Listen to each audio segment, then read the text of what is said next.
এরপর আমাদের হলো ক্যাম beta mechanism of rapier loop. আচ্ছা, আমরা এখানে দেখতে পাচ্ছি এটা হলো আমাদের বটম শ্যাফট। বটম শ্যাফটের সাথে এই যে এটা দেখতেছি এটা হলো ক্যাম।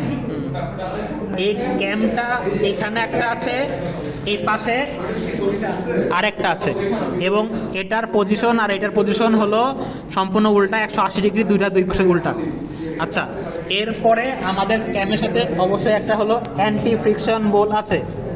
এই যে এটা হলো অ্যান্টি ফ্রিকশন বোল, এবং এই বটম শ্যাফটটা যখন ঘোরে তখন এই ক্যামের আকারের জন্যে অ্যান্টি ফ্রিকশন বোলটা যখন পুশ করে তখন হলো আমরা হলাম একটা এই যে অ্যান্টি ফ্রিকশন বোলের সাথে আমাদের এই পুরা স্ট্রাকচারটা লাগানো, এবং এই স্ট্রাকচারটাই উপরে এসে রেস বোর্ড।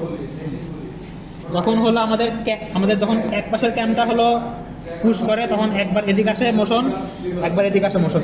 এভাবে আমাদের রোটেশনাল মোশনটা লিনিয়ার মোশনে আপ ডাউন করে আমাদের বিটা মেকানিজমটা করে।